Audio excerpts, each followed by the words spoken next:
साहब ये बताएं कि PSL मैच में इस्लामाबाद यूनाइटेड ने पेशावर ज़ल्मी को 102 रन से शिकस्त दे दी है। 244 रन के ताक़ुब में बाबर 11 141 रन पर ढेर हो गई। इस्लामाबाद यूनाइटेड ने अपनी पहली इनिंग्स में खेल के बाकी दीगर शोबों में शानदार परफॉर्मेंस से मैच में बड़ा टोटल हासिल किया। सेंचुरी मेकर साहबजादा फरहान 106 रन की इनिंग्स के बाइस मैच के बेहतरीन खिलाड़ी करार पाए।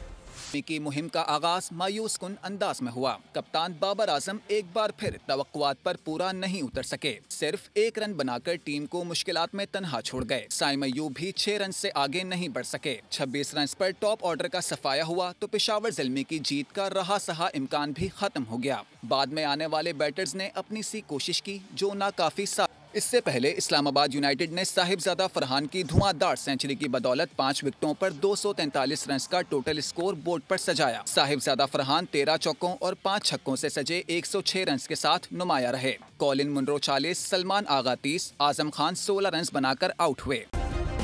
सब्सक्राइब करें और बेल दबाएं ताकि कोई खबर रह न जाए।